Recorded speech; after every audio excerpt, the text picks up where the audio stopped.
독일 작가 그림 형제의 헨젤과 그레텔. 헨젤과 그레텔은 전 세계적으로 오랜 시간 사랑받아온 고전 동화입니다. 계모의 모함으로 인해 숲에 버려진 남매가 마녀를 만났다가 극적으로 살아나 행복하게 살았다는 내용의 누구나 알고 있는 이야기이죠.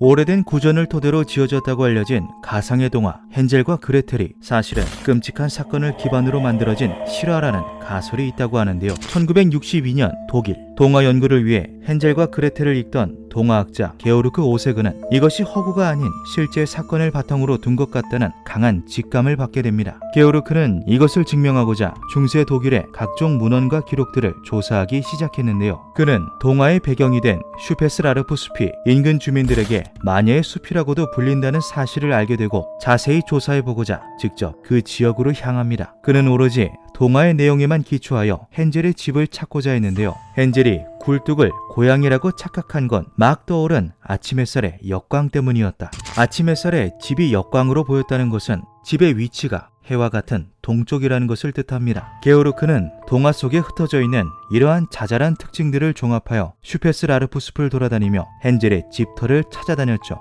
하지만 그는 금세 좌절하고 말았는데요. 집터가 있을 것이라 여겼던 곳에 도로가 들어서 있었기 때문입니다. 하지만 그는 포기하지 않았습니다. 게오르크는 프라이부르크 도로 건설 회사로 찾아가 해당 도로가 들어서기 전에 기록을 살펴보았고 도로가 생기기 전인 1954년 11월 4일 창고가 딸린 목조 가옥터가 철거되면서 보상금이 지불된 내역의 기록을 발견합니다. 그는 이곳이 헨젤의 집이라는 가정을 내린 뒤 8살 꼬마 아이의 바지 주머니에 작은 조약돌을 가득 채워 마녀의 집터를 찾는 실험도 진행하였습니다. 하지만 몇 번이나 실험을 거듭해 보아도 동화의 내용과는 너무도 다른 풍경의 숲이 나올 뿐이었는데요. 이에 게오르크는 자신이 직접 조약돌을 떨어뜨리며 동화 내용대로 걸어보았습니다. 그러자 놀랍게도 동화 속의 공터가 실제 나오는 것을 확인할 수 있었다고 하는데요. 8살 아이의 보폭으로는 나오지 않던 공터가 성인이었던 게오르크의 보폭으로는 나왔다는 것. 즉 헨젤과 그레텔은 아이가 아닌 성인이었던 것이죠.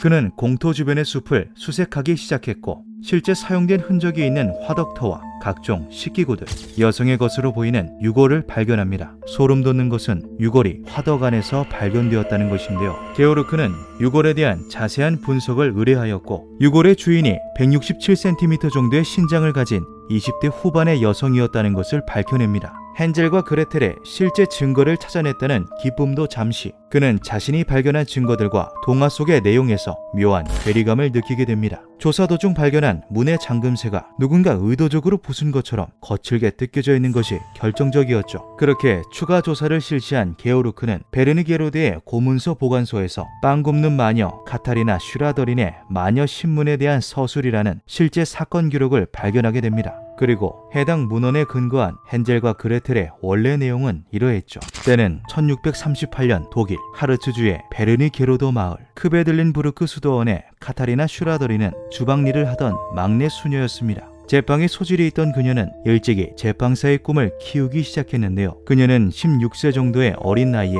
자신만의 특제 쿠키를 개발해내죠. 랩쿠언이라는 이름의 후추맛 쿠키는 당시 뉴른베르크 시장에서 가장 맛있는 과자라고 불릴 정도로 인기가 높았습니다. 소문은 금세 퍼졌고 브란덴부르크의 궁정 제빵사였던 한스 메칠러의 귀에도 이 소식이 들어가게 되는데요. 한스는 직접 쿠키를 맛보고자 그녀의 매장을 찾았고 너무도 놀라운 맛에 감격한 그는 한 가지 계획을 세웁니다. 카타리나와 결혼하여 쿠키 레시피를 가로채고자 한 것인데요. 궁정 제빵사로서 부진을 겪고 있던 그는 랩쿠언 쿠키야말로 궁정 내에서 자신의 입지를 다질 수 있는 절호의 기회라고 생각했습니다.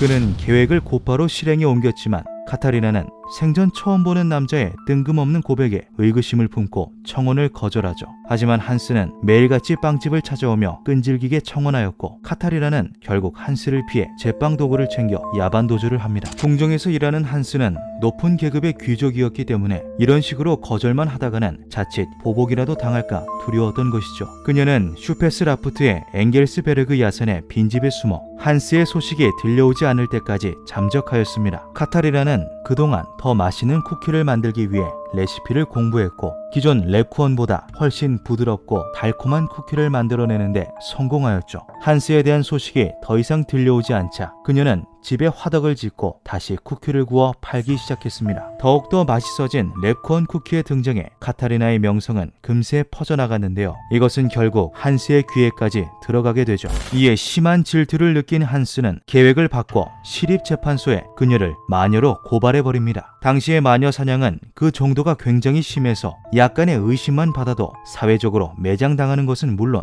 목숨을 잃는 것도 다반사였습니다. 한스는 카타리나가 쿠키에 주술을 걸어 사람들의 인기와 돈을 얻을 수 있었던 것이라며 그녀를 마녀라고 덮어씌웠죠. 결국 카타리나는 1647년 7월 15일 겔른하우젠에 위치한 이단 신문소로 넘겨집니다. 그녀는 고통스러운 고문을 당하면서도 끝까지 자신의 결백을 주장했고 이 모든 것은 궁정제빵사 한스의 모함이라고 주장했습니다. 수시간 동안 이어진 고문에도 그녀가 마녀임을 부정하자 신문관들도 그녀를 풀어줄 수밖에 없었죠. 신문 과정에서 카타리나가 자신을 고발했다는 이야기를 들은 한스는 질투를 넘어선 극심한 분노를 느끼게 되는데요. 그는 한밤중에 자신의 여동생 그레텔 메칠러와 함께 카타리나의 집으로 향합니다. 한스와 그레텔은 집에서 쿠키를 굽고 있던 카타리나를 목 졸라 죽이고 시신은 화덕에 넣어 증거를 인멸시켰죠. 이후 그들은 랩코언 쿠키의 레시피를 찾기 위해 온 집안을 뒤졌으나 결국 찾지 못하였습니다. 참고로 이 레시피는 후에 게오르크가 집터의 작은 비밀 공간에서 실제로 발견하게 됩니다. 맛있는 쿠키로 인기가 많던 카타리나가 죽자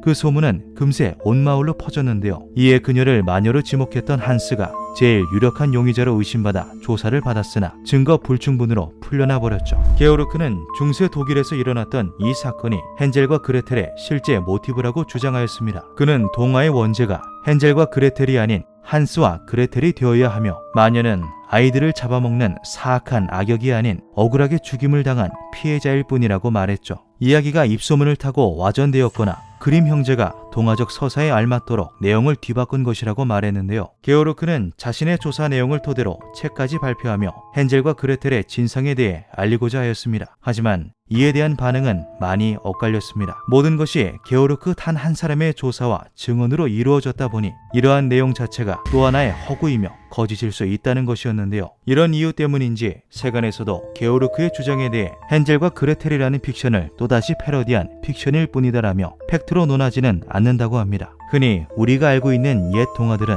알고 있던 내용과는 사뭇 다른 이야기들을 담고 있습니다. 아이들이 읽는 동화라기에는 너무 잔인하고 원색적인 묘사가 많아서 잔혹 동화라고 불리기도 하죠. 대부분의 구전 동화들은 그 원전이 되는 뿌리나 사건을 실제로 모티브로 두는 경우가 많습니다. 어쩌면 헨젤의 진짜 이름은 한스이지 않았을까요? 기묘한 밤이었습니다.